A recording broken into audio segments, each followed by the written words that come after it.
The Kinsley Ranch was a peaceful haven on the unforgiving Arizona plains. Until the Black Spurs gang arrived, they thought they could take what they wanted, leave without consequence. But they made one mistake. They underestimated the deadliest gunslinger they'd ever face. A son hell-bent on revenge. What happens next will leave you breathless. The dusty plains of Arizona were no strangers to bloodshed, but what happened that fateful evening at the Kinsley Ranch would be remembered for generations. The sun had just begun its descent, painting the sky with streaks of crimson, an eerie premonition of the tragedy about to unfold. Caleb Kinsley, a decorated veteran of the Civil War, was finally living the quiet life he'd dreamed of. A life spent working the land, tending to his cattle and raising his teenage son, Jack. Caleb had survived the horrors of war and come out stronger, but nothing could prepare him for what was about to happen that night. It started with a cloud of dust rising on the horizon. Bandits, the infamous Black Spurs gang, known for leaving a trail of destruction wherever they roamed. Caleb, unarmed and outnumbered, stood his ground to protect what was his. But courage wasn't enough. By sundown, the Kinsley Ranch was in flames, and Caleb lay lifeless in the dirt.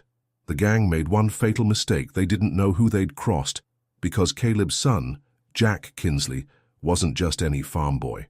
Behind the quiet demeanor and youthful appearance lay the deadliest gunslinger the West had ever seen, a reputation earned in secret, in shadowy duels and battles whispered about in saloons across the frontier. And when Jack returned to find his father gone and his home reduced to ashes, a fire ignited in him that no man could extinguish. The hunt was on. Who were these men who dared take everything from him? And how would Jack ensure they paid the ultimate price? Stay with us as we uncover the chilling, awe-inspiring journey of a son fueled by vengeance, armed with unparalleled skill, and guided by a code of justice sharper than any blade. The Kinsley Ranch had always been a beacon of hard work and resilience. Caleb Kinsley, a man of principle, had built his home with calloused hands and a relentless spirit. The ranch was his refuge after years of fighting on the blood-soaked battlefields of the Civil War. For Caleb, life now was about simplicity, raising cattle, fixing fences, and teaching his son Jack the values of honor and grit. Jack Kinsley was every bit his father's son, but he had a secret, a past that even Caleb wasn't fully aware of. While Caleb fought in the war, Jack had taken on odd jobs to keep the ranch afloat. It was during this time that his natural talent with a gun came to light. A local sheriff, noticing Jack's uncanny precision during a shooting competition, had recruited him for a dangerous assignment. What followed were months of tracking criminals and dueling outlaws, experiences that shaped Jack into a sharpshooter whose reputation began to spread across the West. But Jack always kept that part of his life hidden from his father, knowing Caleb's disdain for violence. On the evening of the attack, Jack had been miles away, delivering supplies to a neighboring ranch. The ride back was uneventful until he saw the plume of smoke rising in the distance. His horse, sensing the urgency in Jack's grip, galloped faster. As he approached the ranch, the acrid smell of burning wood filled his nostrils. The scene that awaited him was something out of a nightmare. The barn was ablaze, its wooden beams collapsing in showers of sparks. The fields, once vibrant with life, were scorched and barren.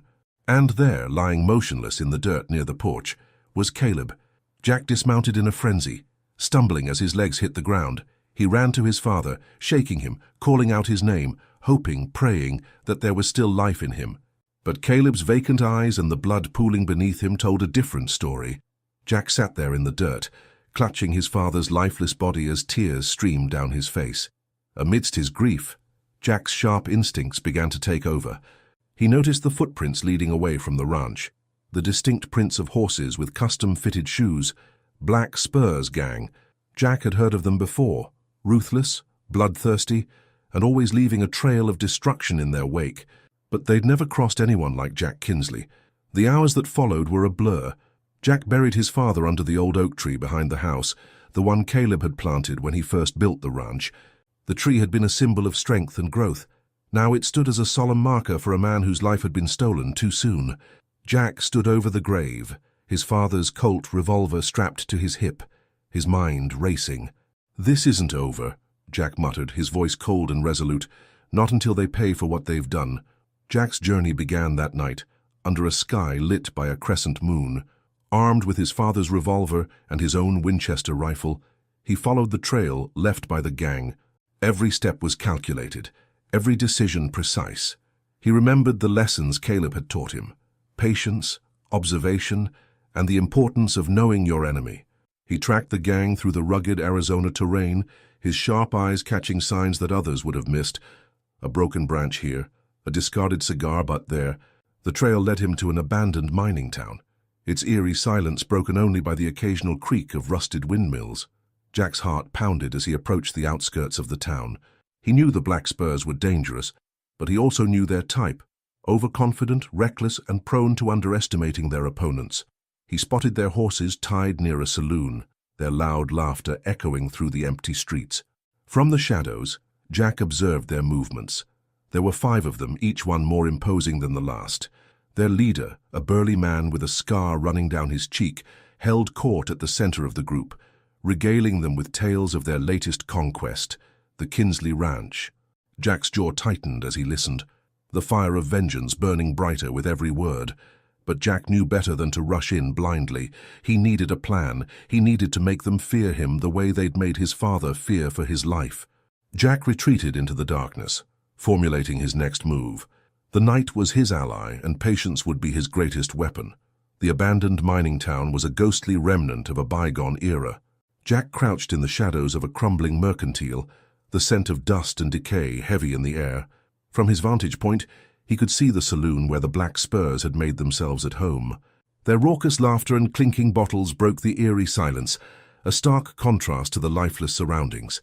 Jack's mind was sharp and focused, replaying the lessons he'd learned in his days as a sharpshooter. The key to survival wasn't just about being fast. It was about control, precision, and using the environment to your advantage. He had no illusions about the danger he was walking into. These men weren't just bandits. They were seasoned killers, comfortable with violence and unafraid of consequences, but they'd never faced someone like Jack Kinsley before. He examined his father's Colt revolver, running his fingers over the worn handle. The weight of the gun felt heavier than usual, burdened by the promise of vengeance. Jack's jaw tightened as he slid the weapon into its holster. He had one chance to make this right, and he wouldn't waste it. Before moving in, Jack needed more information. The saloon was their gathering point, but the gang's true strength wasn't in their numbers. It was in their fearsome reputation. To dismantle them, Jack had to strike at the heart of their arrogance, the overconfidence that had made them sloppy enough to leave a trail. As he edged closer, his sharp eyes caught movement in the alley beside the saloon. One of the gang members had stepped out, a wiry man with a twitchy demeanor. He lit a cigarette, the flare of the match briefly illuminating his sunken features.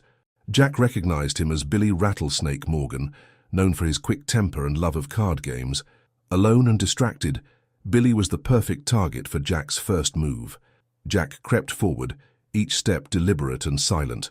The wind shifted, carrying the faint sound of music from the saloon and masking his approach. Billy leaned against the wall, oblivious to the danger creeping toward him. Jack closed the distance, his movements smooth and calculated. With lightning speed, Jack struck. His arm wrapped around Billy's throat, cutting off any chance of a cry for help. Billy struggled, his hands clawing at Jack's grip, but the younger man's strength was unyielding. In seconds, Billy's resistance faded, and he slumped unconscious to the ground. Jack dragged him into the shadows, securing his wrists with a length of rope he carried in his saddlebag. He needed information, and Billy was about to provide it. When Billy came to, his eyes widened in fear. The cold muzzle of Jack's revolver pressed against his temple, silencing any thought of defiance. "Where's the rest of your crew?" Jack's voice was low and menacing, each word carrying the weight of his determination. Billy stammered, sweat glistening on his forehead despite the cool night air. "Inside the saloon, I swear, all of them, except for Wade. He's out back, checking the horses." Jack's grip on the gun didn't waver. "What's your plan?" "Why the Kinsley Ranch?" Billy hesitated, his eyes darting nervously. Jack pressed the gun harder against his temple, his patience thinning.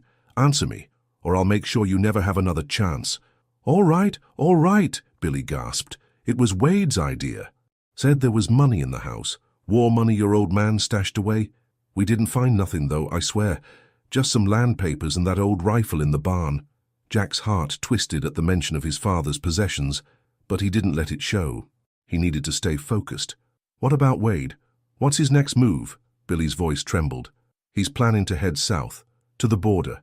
Thinks we can lay low in Mexico for a while, wait for things to cool off. Jack lowered the revolver, his mind racing.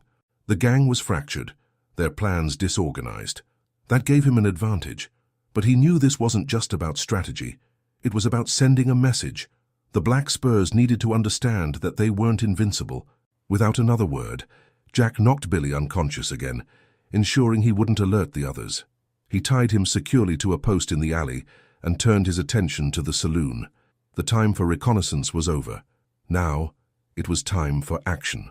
Jack's boots moved silently over the dusty ground as he circled the building, his rifle slung over his shoulder and his father's revolver at the ready. He found Wade exactly where Billy had said he'd be, near the horses, inspecting their saddles. Wade was a towering figure, his broad shoulders and rough demeanor marking him as a man used to getting his way. Jack stepped out of the shadows, his revolver aimed squarely at Wade's chest. "Don't move," he ordered, his voice cold and steady. Wade froze, his hand hovering near his own weapon. "Who the hell are you?" he growled. "I'm the man whose father you killed," Jack replied, his eyes burning with intensity. "And I'm here to make sure you pay for it." The standoff lasted only a moment, but in that instant, Jack's years of training and experience came into play. Wade made the fatal mistake of underestimating him, his hand darting toward his gun. Jack was faster. The shot rang out, shattering the silence of the night. Wade fell to the ground, clutching his shoulder and cursing in pain. Jack stepped closer, his gun still trained on Wade. "You're not going anywhere. Not until you tell me everything I need to know." The gunshot echoed through the silent streets, its reverberation a jarring contrast to the earlier stillness of the abandoned town. Inside the saloon, the Black Spurs reacted instantly. Glasses clinked as they were hastily set down, chairs scraped against the wooden floor, and hands reached instinctively for weapons. The jovial mood had evaporated, replaced by a collective alertness born from years of living on the edge. Jack knew he had only moments before the gang would spill out into the night, weapons drawn and ready for blood. He grabbed Wade by the collar, dragging the injured man into the shadows near the stable. Wade groaned, clutching his shoulder where Jack's bullet had found its mark. "You'll want to stay quiet if you value your life," Jack hissed, his voice like ice. Wade's defiance flared despite the pain. "You think you've won, boy? The others will find me, and when they do, you're dead." Jack crouched beside him, his face mere inches away, his green eyes piercing. "Your friends might come looking, but they won't find a hero waiting. They'll find a ghost. And by the time they realize what's happening, it'll be too late." Wade's bravado faltered under Jack's unwavering gaze. "What do you want?" he spat, his voice laced with both anger and fear. "I want answers," Jack said, his tone calm but unyielding. "Your gang. Why my father? Why now? There are plenty of easier marks than an old rancher." Wade hesitated, his pride warring with self-preservation. The agony in his shoulder seemed to tip the scales. "Your father, he got in the way. Wasn't personal, just business. The land he owned. Say it's worth more than you think. Someone hired us to push him off it. Didn't care if it was by scaring him off or putting him in the ground." The words hit Jack like a blow. His father hadn't just been the victim of a random attack. This was calculated, deliberate. And there was someone else pulling the strings. "Who hired you?" Jack demanded, his grip on Wade's collar tightening. "I don't know his name," Wade admitted, wincing as the movement aggravated his wound. "Just some rich city man. Paid us in gold, promised more if we finished the job. Said the land had something valuable, mines maybe. Hell, we didn't ask too many questions." Jack released Wade, standing to his full height as he processed the revelation. This wasn't just a gang of outlaws wreaking havoc for sport. They were pawns in a much larger game, and whoever was behind it had underestimated just how far Jack Kinsley would go to uncover the truth. Before Jack could press further, the sound of boots crunching against gravel drew his attention. The gang was on the move, their voices low but tense as they fanned out to search for the source of the gunshot. Jack glanced at Wade, then at the rifle slung across his back. He had to think fast. Wade smirked through the pain, his confidence creeping back. "Looks like your time's up, boy. They'll find you." Jack's lips curled into a faint, grim smile. "Let them try." He stepped deeper into the shadows, his footsteps silent as he slipped between the dilapidated buildings. Years of military training came flooding back, every instinct honed for moments like this. He wasn't just a farmer's son anymore. He was a predator stalking his prey. The gang members split up, their voices carrying on the night breeze as they called out to each other. Jack moved like a shadow, positioning himself above them on the remains of a wooden balcony. From his vantage point, he could see each member of the gang clearly, their movements, their weapons, their vulnerabilities. His first target was a lanky man named Cooper, known for his sharp tongue and quick draw. Cooper had strayed too far from the others, his focus on the alley ahead rather than the rooftops above. Jack raised his rifle, taking a slow, steady breath. The shot was clean, precise. Cooper dropped without a sound, his gun falling uselessly to the ground. The others froze at the sound of the rifle's crack, their shouts turning to whispers as they realized they were being hunted. "Coop!" one of them called, his voice tinged with unease. "You all right?" Jack didn't give them a chance to regroup. He moved quickly, repositioning himself before they could pinpoint his location. The second shot took down another member of the gang, a stocky man with a scar across his cheek. The remaining outlaws began to panic, their bravado crumbling under the weight of the unseen threat. In the chaos, Jack descended from his perch, moving closer to the saloon. He needed to keep the gang off balance, to ensure they couldn't mount a coordinated defense. Each step brought him closer to the leader of the Black Spurs, a man Jack had only heard of but had yet to confront. Inside the saloon, the gang's leader, Cole Ironhand Barrett, stood by the bar, his massive frame dominating the room. His steely gaze swept over his remaining men, his calm demeanor a stark contrast to their growing fear. "Stop running around like headless chickens," Barrett barked. "This is one man, one. We've faced worse." Jack paused outside the saloon, his ears tuned to every word. Ironhand Barrett was right about one thing. Jack was just one man. But he was a man with a mission, and he wasn't leaving until every member of the Black Spurs paid for what they'd done. The saloon's tension was palpable, the faint creak of the wooden floorboards, the only sound, as Barrett's cold gaze settled on his remaining men. The gang's usual bravado was gone, replaced by a simmering fear they couldn't quite mask. Jack Kinsley was systematically dismantling the infamous Black Spurs, and the realization was beginning to take hold. Barrett turned toward the window, his massive hand gripping the edge of the bar with enough force to make the wood groan. His reputation as a leader who thrived in chaos had kept the Black Spurs loyal for years. But this was different. They weren't facing a sheriff's posse or a rival gang. This was something they didn't understand, something more dangerous. "He's picking us off like flies," muttered Derek, one of the younger members. His hand hovered near his revolver, though it trembled with uncertainty. "What kind of man takes out Coop and Eddie without making a sound?" Barrett's glare silenced Derek instantly. "A man who knows what he's doing," he growled. "But that doesn't mean we fold like cowards." The gang leader strode to the middle of the room, his boots echoing against the floorboards. He gestured toward the door, where Tank, their enforcer, stood guard. "You stay sharp. If he comes through there, you don't hesitate. Shoot to kill." Tank nodded, though his usual air of invincibility had faltered. The scar running down his jaw twitched as he swallowed hard, gripping his shotgun like a lifeline.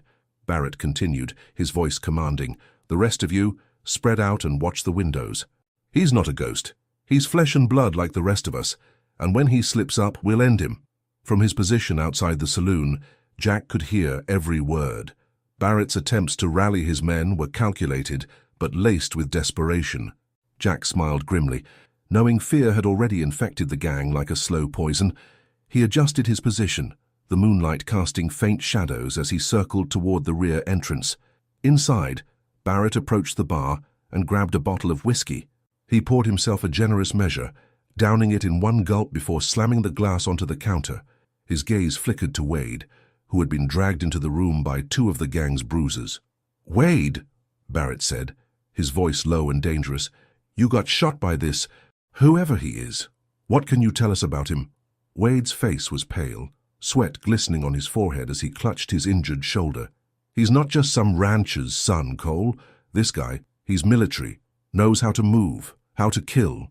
Barrett leaned in, his eyes narrowing. "Military? You mean to tell me Tommy Kinsley's boy came back from the war as a trained killer, and now he's got it in his head to take on the Black Spurs?" Wade nodded weakly. "It's worse than that.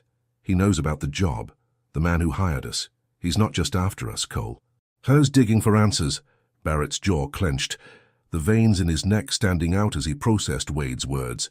This land deal, he muttered, more to himself than anyone else. It's gone from bad to worse. One of the gang members near the window called out, his voice sharp with urgency. Something's moving outside. The room erupted into chaos as the gang scrambled to defend themselves. Guns were drawn, barrels aimed toward the windows and doors. Jack, however, had anticipated their reaction. The movement outside was nothing more than a rope swinging gently in the wind, a diversion he'd set up minutes earlier. Using the gang's distraction to his advantage, Jack slipped into the saloon through the rear door, his footsteps silent as he entered the dimly lit space. He pressed himself against the wall, scanning the room with precision. His training took over, each detail etched into his mind, the positions of the gang members, their lines of sight, and the subtle weaknesses in their defenses. Barrett's voice boomed over the din. Hold your fire. Don't waste bullets on shadows. The gang froze, their weapons still raised as they struggled to contain their panic. Jack knew this was his moment. He needed to strike before they regrouped. Slowly, he stepped into the light, his rifle raised and ready. The first shot shattered the whiskey bottle on the bar, the sound like a thunderclap in the enclosed space. Glass shards rained down, and Barrett spun around, his expression a mix of rage and shock. "It's him!" one of the gang members shouted, raising his weapon.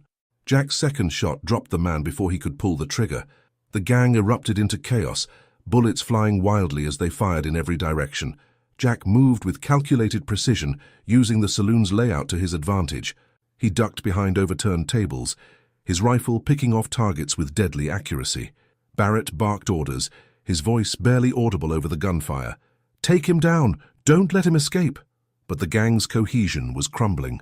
Panic had set in, and their shots became erratic, hitting walls and furniture instead of their target. Jack's calm, methodical approach only heightened their fear. He wasn't just fighting them, he was dismantling them.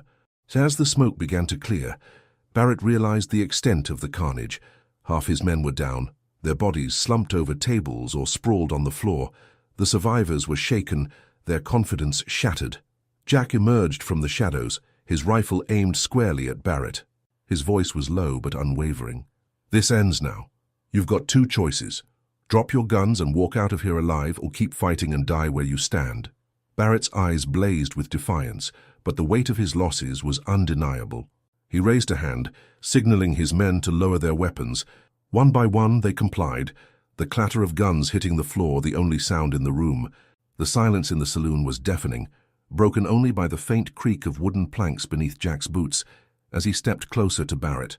The leader of the Black Spurs stood rigid, his fists clenched at his sides, his cold eyes locked on the man who had dismantled his gang with such precision. For the first time in years, Barrett felt outmatched. Jack's voice cut through the tension like a blade. "You've been terrorizing this town for too long, Barrett. I could end this here and now, but I need answers first." Barrett sneered, though the bravado in his expression was fading. "You think you've won. Taking down a few of my boys doesn't make you untouchable. You don't know who you're messing with." Jack's rifle didn't waver. His steely gaze bore into Barrett, unflinching. "I'm not interested in your threats. I want to know who sent you after my father and why." The mention of the job sent a ripple of unease through the remaining gang members. They exchanged nervous glances, but none dared to speak. Barrett's jaw tightened, his silence speaking volumes. Jack took a step closer, his voice lowering to a dangerous calm. "Don't make me repeat myself." The tension was broken by a voice from the corner. Wade, still clutching his injured shoulder, spoke through gritted teeth. "It's bigger than you think, Kinsley. We weren't just after your father. We were after the land." Jack turned his attention to Wade, his brow furrowing. "What land?" Barrett's glare silenced Wade immediately, but the damage was done. Jack's instincts kicked in, piecing together fragments of information. His father's ranch, situated on the outskirts of town, was one of the last remaining properties untouched by recent buyouts. It wasn't just about cattle, it was about territory. "You're working for someone," Jack said, shifting his focus back to Barrett. "Someone powerful enough to pull your strings. Who is it?" Barrett's sneer returned, though it lacked its usual menace. "You think you can handle the truth, gunslinger? This goes way beyond me or you. You've stirred up a hornet's nest, and you don't even realize it." Jack's patience was wearing thin. He knew Barrett was stalling, trying to regain control of the situation, but Jack wasn't about to let him. He stepped forward, closing the distance between them until the barrel of his rifle pressed against Barrett's chest. "Try me." Before Barrett could respond, a sharp whistle pierced the air, cutting through the tension like a knife. The sound came from outside the saloon, followed by the distant thunder of approaching hooves. Jack's eyes darted to the window, his grip on the rifle tightening. Barrett's smirk widened. "Looks like my reinforcements have arrived."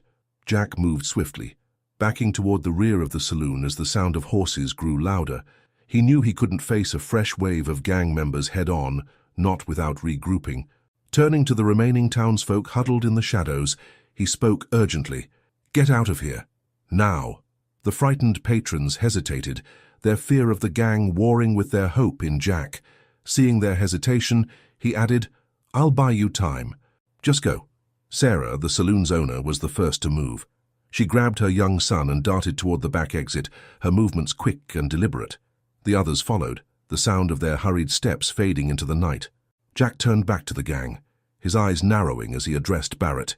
"This isn't over." Barrett laughed, a dark and guttural sound. "Oh, it's just getting started, boy." The first rider burst into view, a dust-covered figure wielding a shotgun. He fired a warning shot into the air, the loud crack sending a shiver through the air. Behind him, more riders emerged, their silhouettes cutting an ominous figure against the moonlit sky. Jack didn't hesitate. He bolted through the saloon's rear door, disappearing into the darkness as the reinforcements stormed in. Barrett barked orders, his confidence returning with the arrival of his men. "Find him! He's not getting out of this town alive."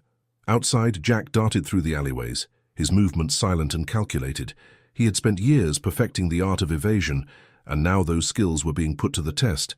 He reached the edge of town, where his horse, Whiskey, waited patiently.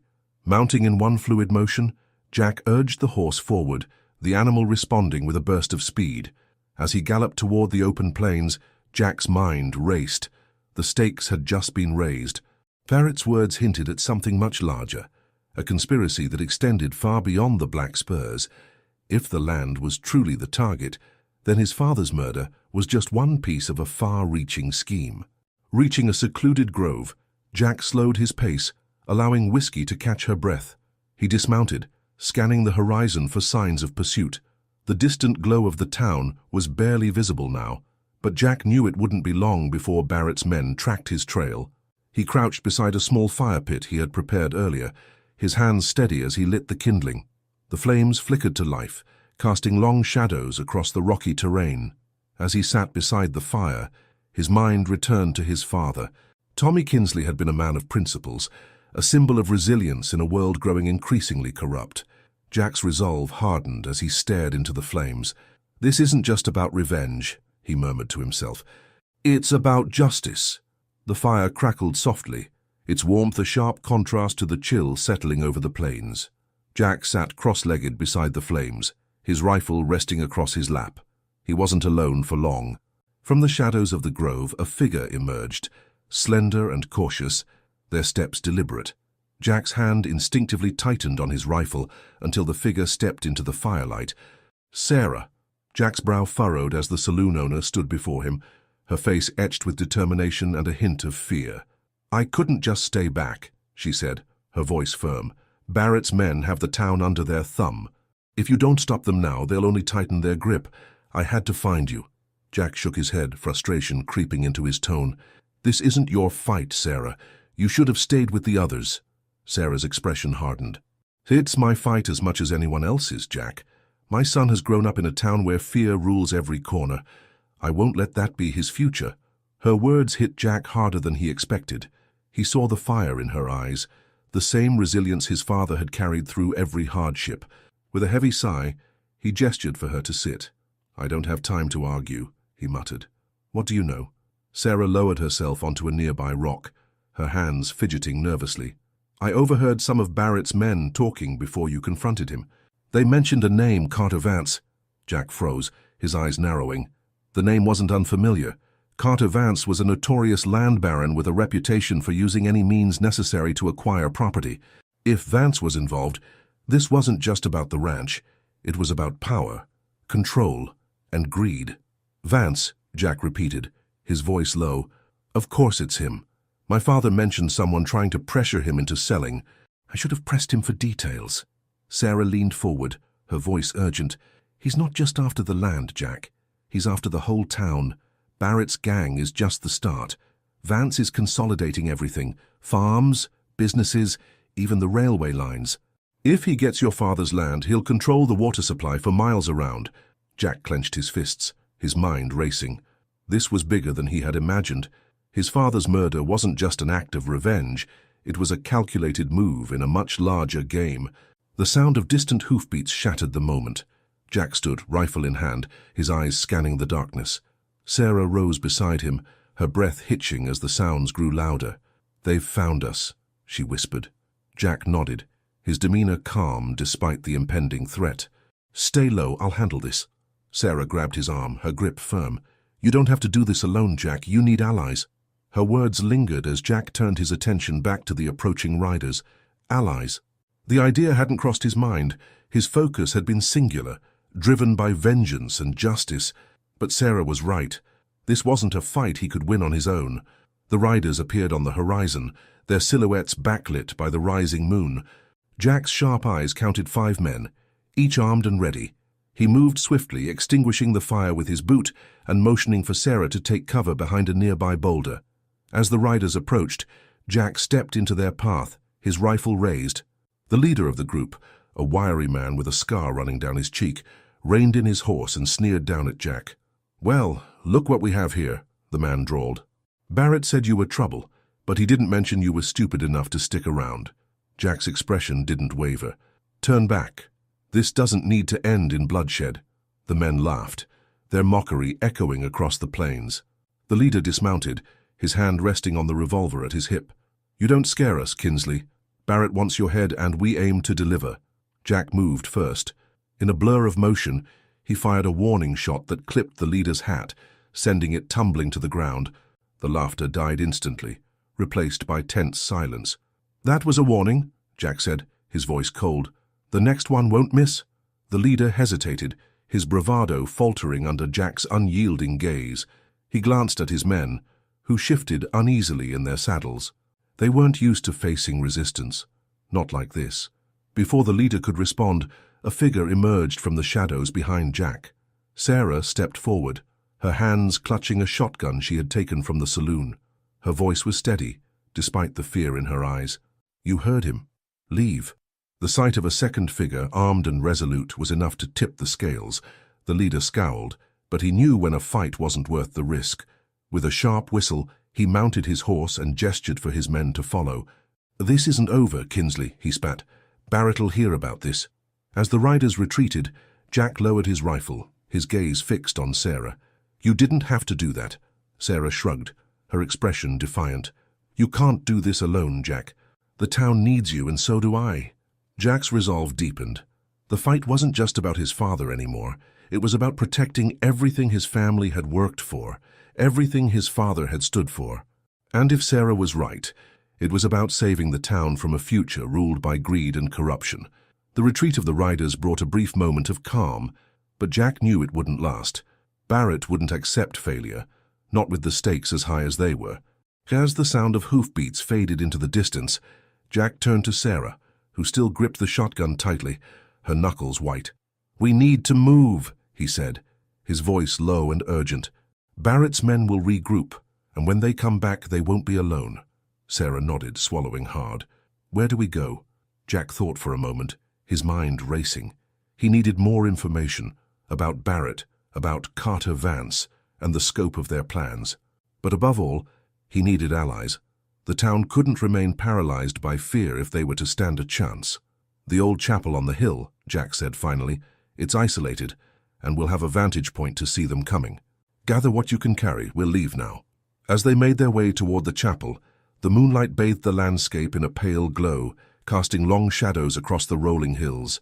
The night was eerily quiet, the usual chorus of crickets and rustling leaves subdued, as though the land itself sensed the looming danger. Jack kept his rifle ready, his eyes scanning the horizon for any sign of pursuit. Sarah followed closely, her steps cautious but determined.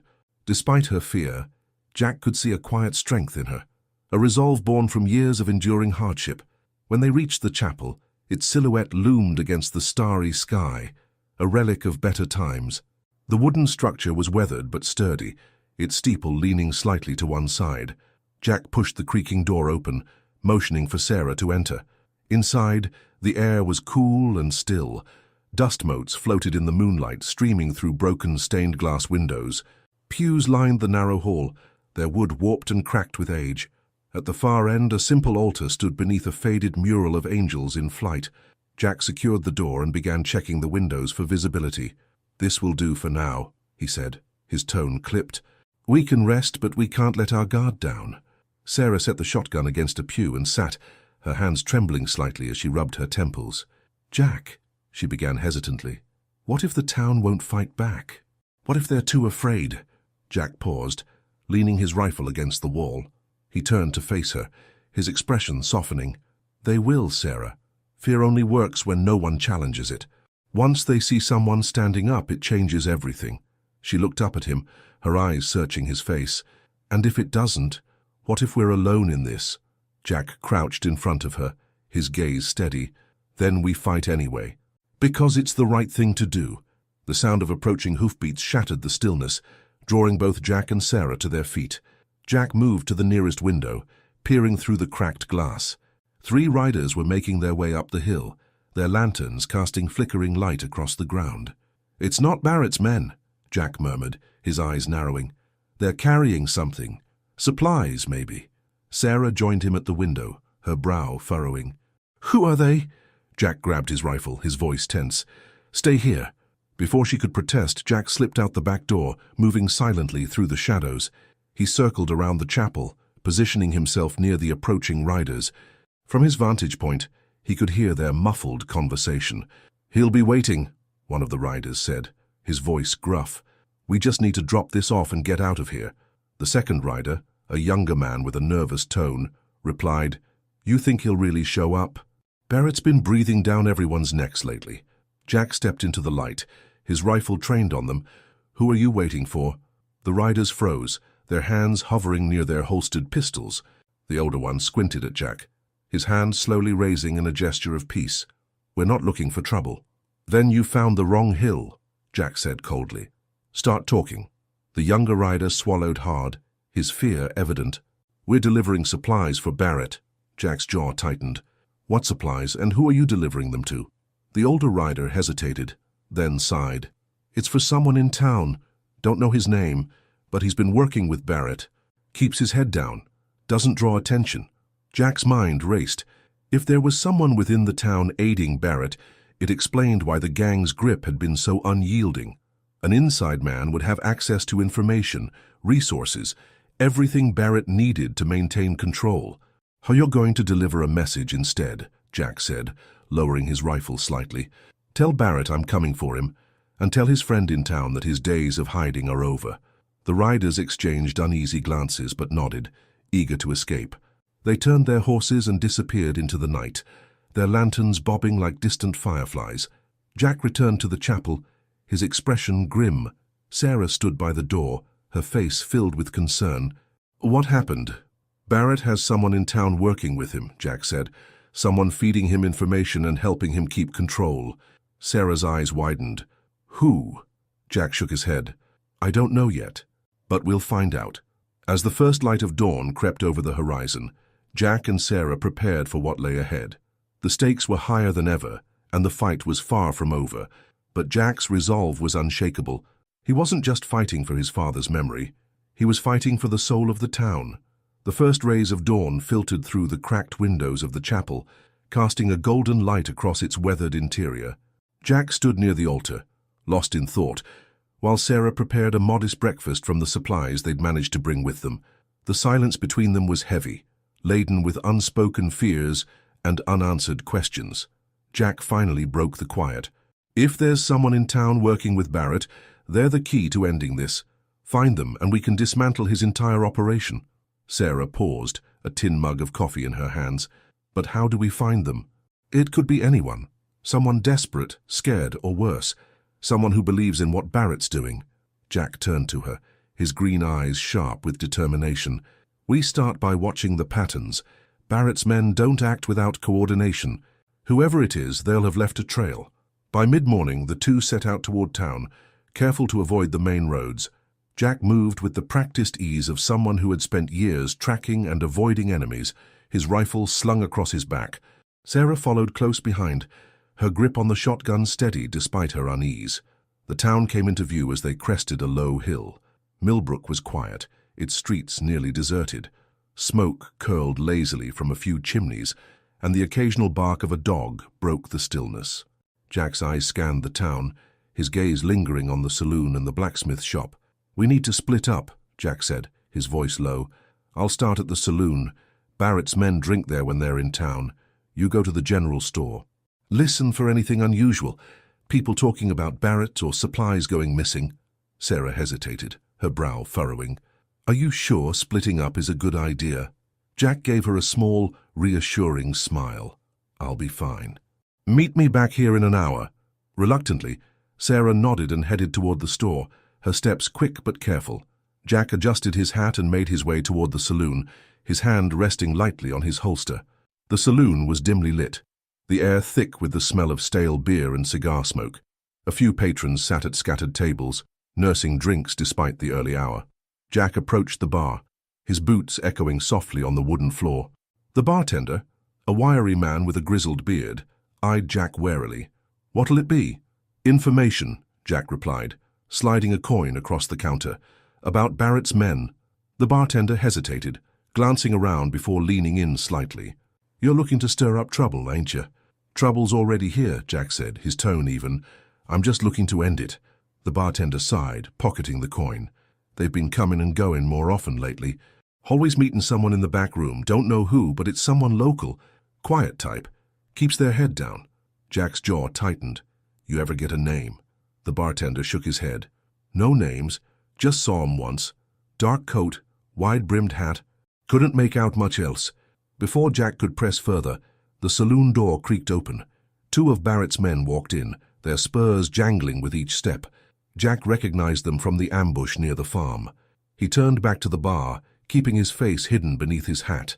The men ordered drinks, their voices low but audible enough for Jack to catch fragments of their conversation. "Meeting tonight.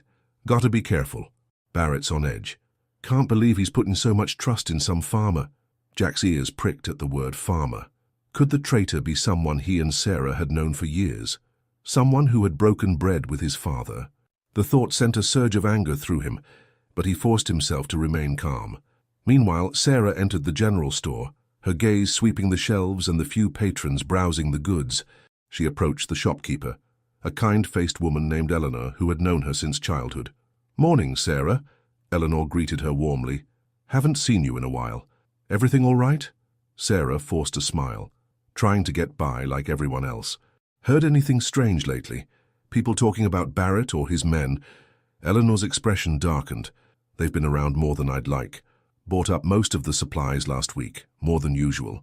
Said it was for their campers, but—" She trailed off, glancing toward the back of the store where a young man was stacking crates. Sarah followed her gaze.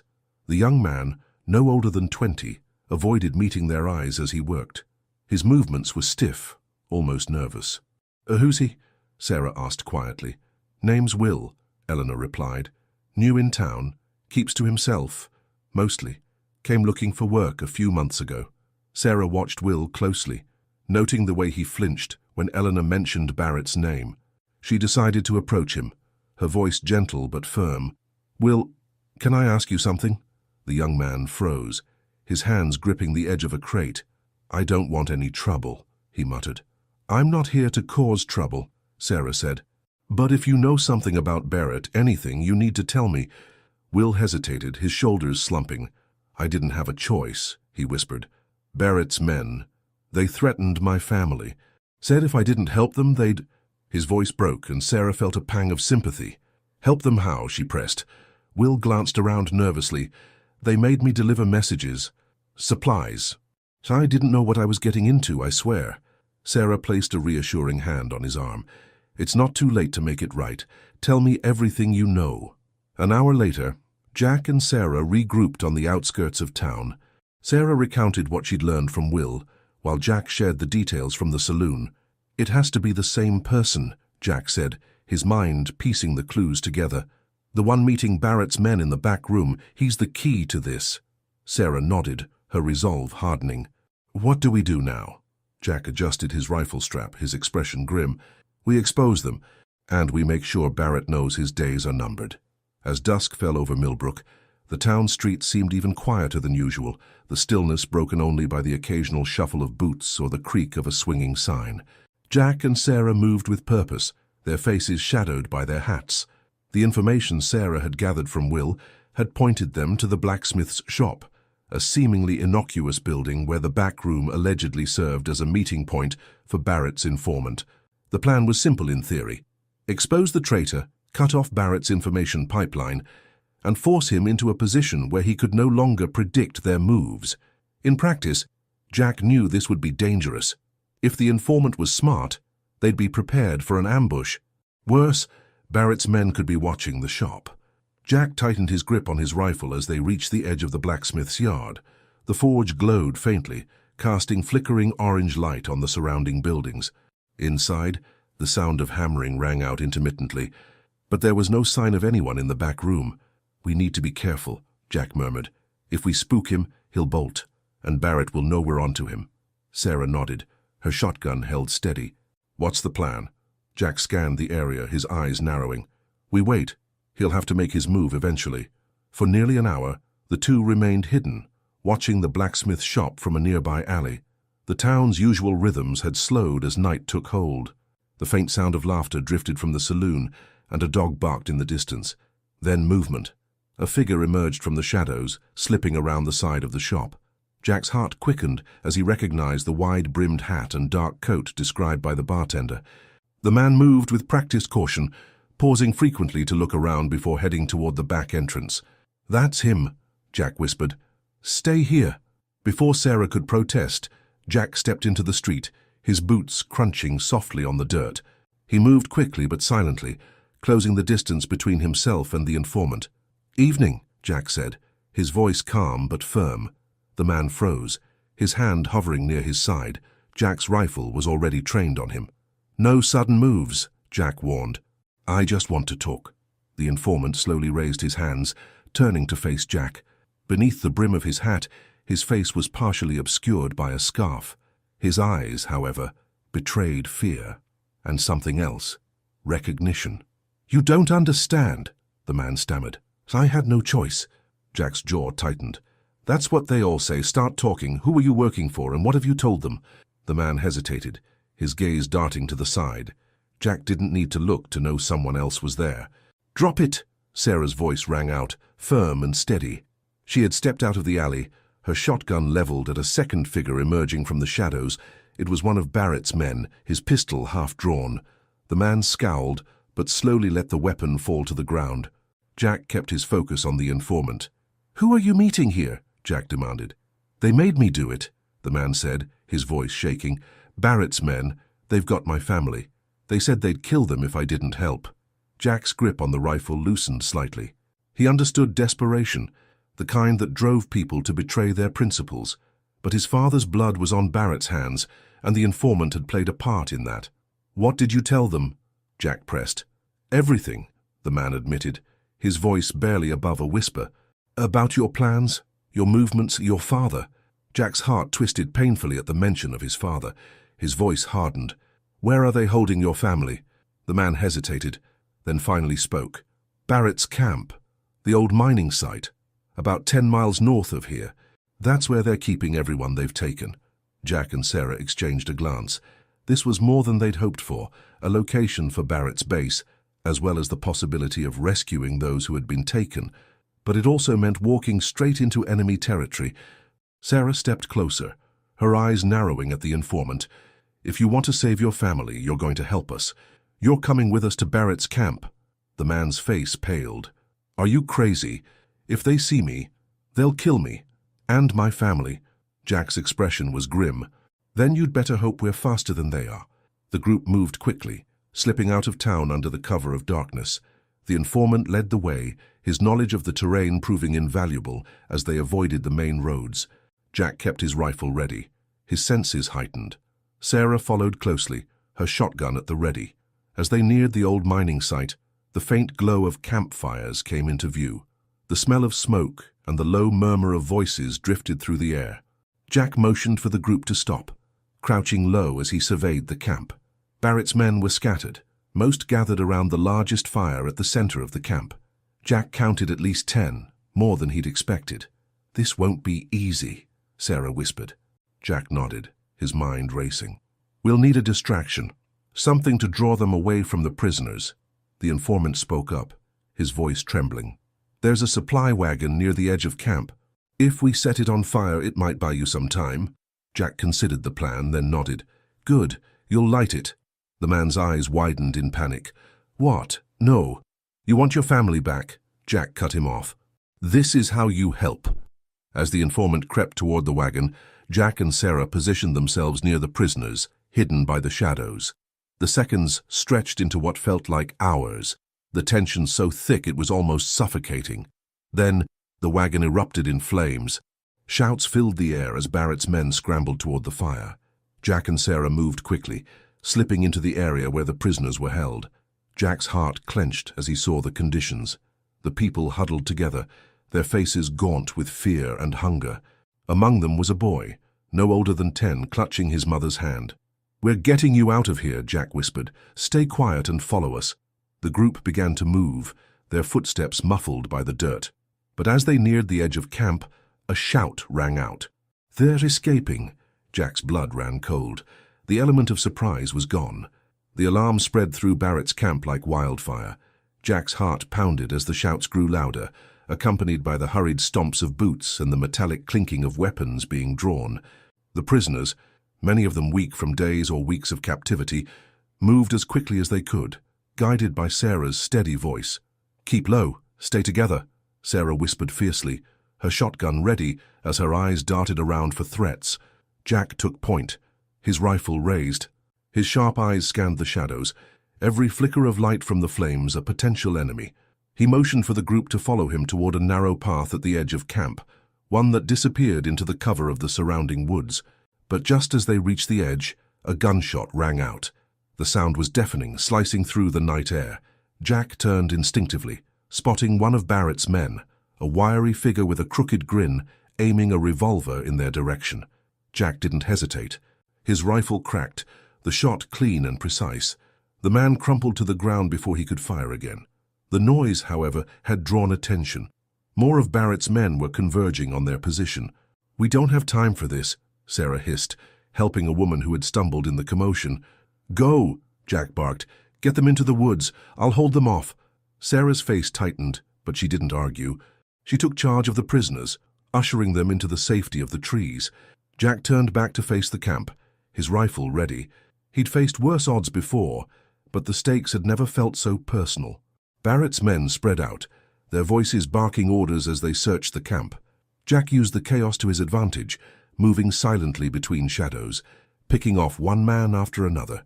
His precision was unmatched, each shot deliberate and effective. Still, the numbers weren't in his favor.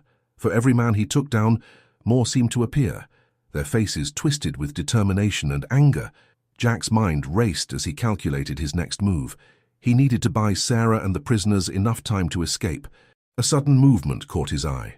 One of Barrett's lieutenants, a burly man with a scar across his cheek, was circling toward the woods, his shotgun raised. Jack intercepted him with a swift shot, the man's weapon falling harmlessly to the ground as he collapsed. But the brief victory was overshadowed by the unmistakable sound of hooves. Jack turned to see a small group of riders approaching from the far side of the camp. Barrett himself was among them, his imposing figure unmistakable even in the dim light. Sarah, meanwhile, had led the prisoners deeper into the woods.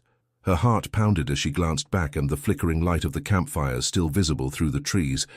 She knew Jack was holding the line, buying them precious time, but for how long? The prisoners moved as quickly as they could, but many were weak and injured. Sarah paused to help a man who had collapsed, his breathing labored. "Come on," she urged, her voice firm but kind. "We're almost there." The informant, Will, hovered nearby, his face pale. "What if they catch up to us?" he asked, his voice trembling. "They won't," Sarah replied, her tone leaving no room for doubt. "Jack won't let them." Back at the camp, Barrett dismounted, his piercing gaze scanning the chaos. His men surrounded him, a mix of anger and fear on their faces. "Who's responsible for this mess?" Barrett growled, his voice carrying over the din. "It's him," one of his men stammered, pointing toward Jack's last known position. "That Hayes boy?" Barrett's face twisted into a sneer. "So the pup finally grew some teeth." He motioned for his men to follow him, his steps deliberate as he stalked toward the woods. Barrett wasn't just angry, he was insulted. This was his territory, his operation, and the thought of a single man challenging him was unthinkable. Jack, aware that Barrett was closing in, shifted his position. He needed to draw the man away from the prisoners and into the open, where he could face him one-on-one. This wasn't just about survival anymore, it was personal. Barrett's men fanned out, their torches casting flickering light across the trees. Jack used the cover of darkness to his advantage, taking down 2 more of them before retreating further into the woods. He could hear Barrett's voice, calm and commanding, directing his men. "Spread out, don't let him slip away." Jack's breath came in steady bursts as he moved silently, his rifle at the ready. He reached a small clearing and stopped, his instincts telling him this was the place. If Barrett wanted him, he'd have to come here. Moments later, the underbrush rustled, and Barrett emerged, his revolver drawn. The flickering torchlight illuminated his face, revealing a twisted smirk. "Well, well," Barrett drawled, "the prodigal son returns. I was wondering when you'd show your face." Jack didn't respond, his rifle trained on Barrett. The tension between them was palpable, the weight of years of hatred and loss pressing down on them both. "You think you're some kind of hero, boy?" Barrett continued, circling slowly. "Taking down a few of my men, stirring up trouble. You're just a farmer's kid playing soldier." Jack's grip on his rifle tightened. "You killed my father." Barrett shrugged, his smirk widening. "Your old man was in the way. Same as you." The words were a spark to dry tinder. Jack fired, but Barrett was quick, diving behind a tree. The gunshot echoed through the woods, followed by the crack of Barrett's revolver as he returned fire. The 2 men circled each other, the clearing alive with the sound of gunfire and snapping branches. Each shot was a test, a deadly game of cat and mouse. Jack's heart pounded, but his focus never wavered. This wasn't just a fight, it was justice. The clearing became a battleground of wills, each shot from Jack's rifle and Barrett's revolver echoing through the night like thunder. The air was thick with tension, the glow of distant campfires casting eerie shadows on the trees. Jack's breathing was steady, his grip firm on his rifle. Every movement Barrett made was a calculated threat, every word a venomous taunt. "You've got skill, I'll give you that," Barrett called out, his voice laced with mockery. "But skill doesn't win wars, boy, experience does." Jack didn't respond. Words were a distraction he couldn't afford. His mind raced, calculating angles and cover, anticipating Barrett's next move.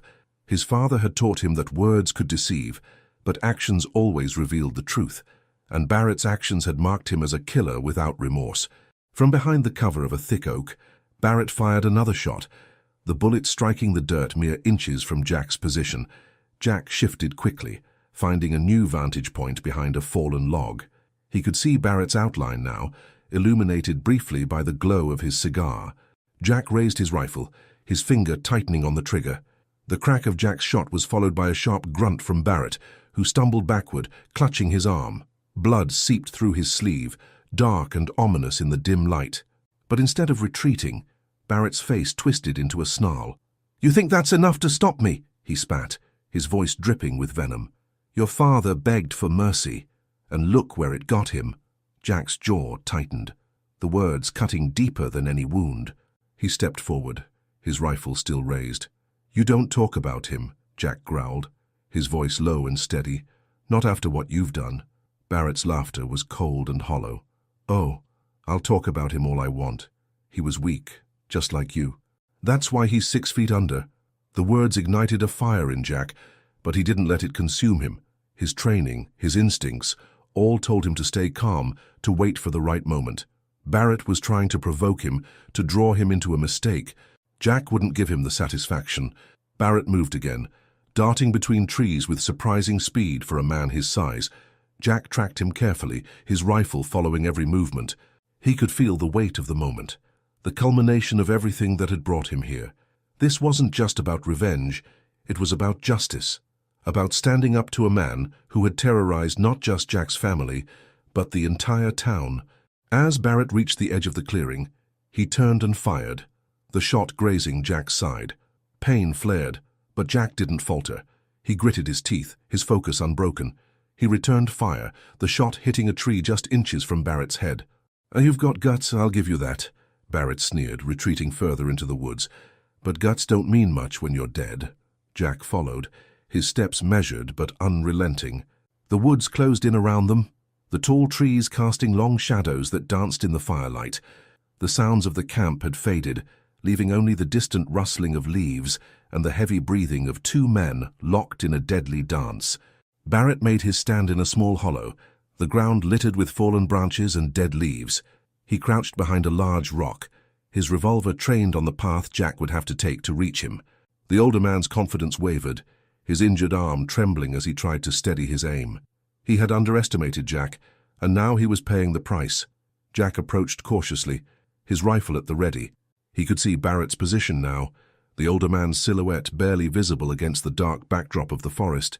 Jack raised his voice, his tone calm but commanding. "It's over, Barrett. There's nowhere left to run." Barrett laughed, though it lacked its usual bravado. "Over? You really think this ends here? You might kill me, boy, but someone else will take my place. That's how the world works." "Not in my town," Jack replied, his voice firm. "Not anymore." Barrett lunged from his cover, his revolver blazing. Jack reacted instantly, his rifle cracking once and twice. Barrett's body jerked with the impact of the bullets, his revolver falling from his grasp. He staggered, his knees buckling as he collapsed to the ground. Jack approached slowly, his rifle still trained on the fallen man. Barrett's breathing was labored, his blood staining the dirt beneath him. Despite his injuries, he looked up at Jack with defiance. "You think you've won," Barrett rasped, his voice weak but laced with venom. "But men like me, we always come back." "Not this time," Jack said, his voice steady. He lowered his rifle, the weight of the moment settling over him. "This ends here." Barrett's eyes closed, his body going still. Jack stood over him for a long moment, his chest rising and falling with heavy breaths. The man who had taken so much from him, who had terrorized so many, was finally gone. As the first light of dawn broke over the horizon, Jack returned to the clearing where Sarah and the rescued prisoners waited. Their faces lit up with relief as they saw him, though Sarah's expression was tinged with concern. "Are you hurt?" she asked, her eyes scanning him for injuries. "I'll live," Jack replied, his voice tired but resolute. "It's over." The prisoners gathered around him, their gratitude palpable. For the first time in years, they could breathe freely, no longer under the shadow of Barrett's tyranny. Sarah stepped closer, her hand resting on Jack's arm. "Your father would be proud." Jack nodded, his gaze distant as he looked toward the horizon. "He taught me to stand up for what's right." This was for him and for all of us. As the first rays of sunlight filtered through the canopy of trees, the forest that had been the site of so much bloodshed seemed to exhale, its silence no longer oppressive, but peaceful. Jack stood at the edge of the clearing, his rifle slung over his shoulder. The weight of the battle was still heavy in his chest, but there was also a sense of closure, a quiet understanding that his journey of vengeance had finally come to an end. The freed prisoners, some still clutching the chains that had bound them, gathered around Jack. Their faces bore the marks of suffering, but now their eyes held something else: hope. Sarah moved through the group, tending to their wounds with the gentleness of someone who had known too much pain herself. When she reached Jack, her hand rested lightly on his arm. "You've done something incredible here," she said, her voice steady despite the emotion in her eyes. "You didn't just fight for your father, you fought for all of us." Jack's gaze lingered on her for a moment before shifting to the horizon, where the sun was beginning to rise. "It doesn't feel like enough," he admitted. "I can't bring him back." "No," Sarah agreed, her voice soft, "but you can make sure his legacy lives on. You've given this town a chance to rebuild, to be free from fear. Together, They led the group back to the edge of the forest, where the remnants of Barrett's camp stood. The makeshift prison, the stockpiles of stolen goods, all of it was a stark reminder of the terror Barrett had brought to their lives. Jack's jaw tightened as he surveyed the scene. "We'll burn it," he said, his voice resolute. "Everything. This place won't cast a shadow over anyone again." Sarah nodded, and with the help of the freed prisoners, they began dismantling the camp. The flames that soon roared to life consumed not just the physical remnants of Barrett's reign, but also the lingering fear he had instilled in so many. As the smoke curled into the sky, Jack felt a weight lift from his shoulders. The return to town was a somber yet hopeful journey. Word of Barrett's downfall spread quickly, and by the time Jack and the others reached the town square, a crowd had gathered. Faces that had once been wary and downtrodden now lit up with cautious optimism. The sight of Jack, battered but standing tall, seemed to ignite something in them. Mayor Callahan, a stout man with a voice that carried weight even in a crowd, stepped forward. "Jack Hayes," he said, his tone filled with admiration. "You've done something no one else could. This town owes you a debt we can never repay." Jack shook his head. "I didn't do it alone," he said, his voice humble, "and I didn't do it for a debt. I did it because it was right. Barrett and his gang, they took everything from my father. I couldn't let them keep taking from all of you." The crowd murmured in agreement, their voices rising as they exchanged words of gratitude and respect. For the first time in years, the town of Clearwater felt united, its people no longer bound by fear. Later that evening, as the sun dipped below the horizon and the stars began to emerge, Jack found himself sitting on the porch of his father's farmhouse. The land stretched out before him, quiet and unassuming, much like his father had been. The memories of his childhood here were bittersweet now, tinged with the loss that had brought him back. Sarah joined him, a warm mug of coffee in her hands. She handed it to him without a word, settling into the chair beside him. They sat in companionable silence for a while, the sounds of the night filling the space between them. "Do you think it's over?"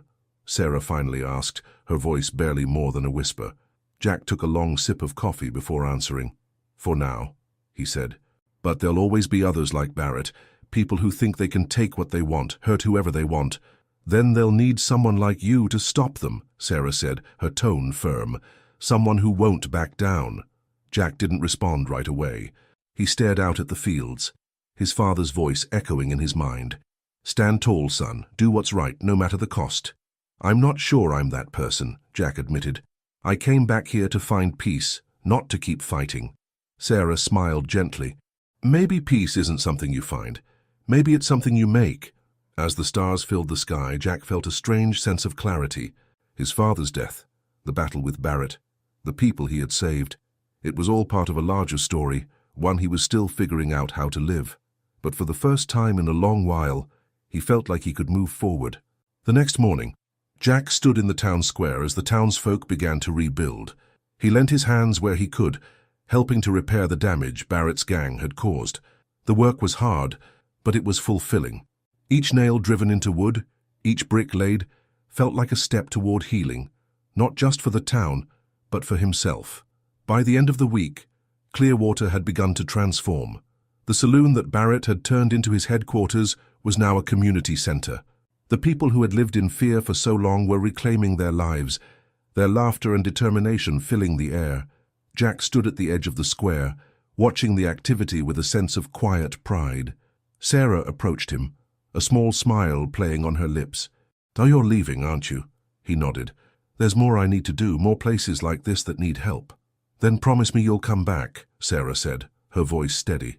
Jack looked at her, his expression softening. "I will."